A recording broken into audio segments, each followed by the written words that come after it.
PM01, China's humanoid police robot patrols Shenzhen.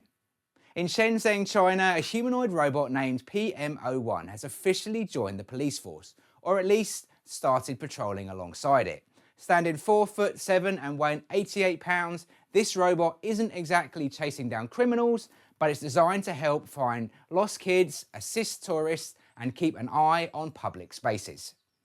Developed by Engine AI, PM01 wears a high visibility vest, has a 320-degree rotating hip, and understands both Mandarin and Cantonese.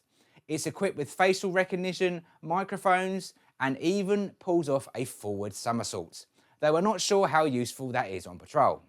Priced at around $14,000, it's relatively affordable, and there are plans to roll it out beyond policing, into schools, shops, and other public areas.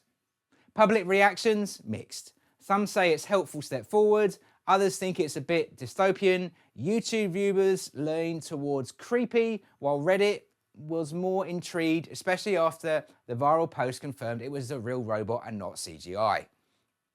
Whether it's the future of public safety or just a high-tech guide with great balance, PM01 is definitely turning heads.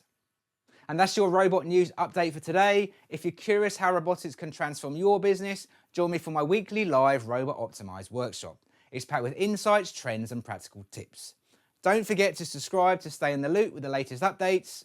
I'm RoboPhil from RoboPhilosophy. Thanks for watching, and I'll see you next time.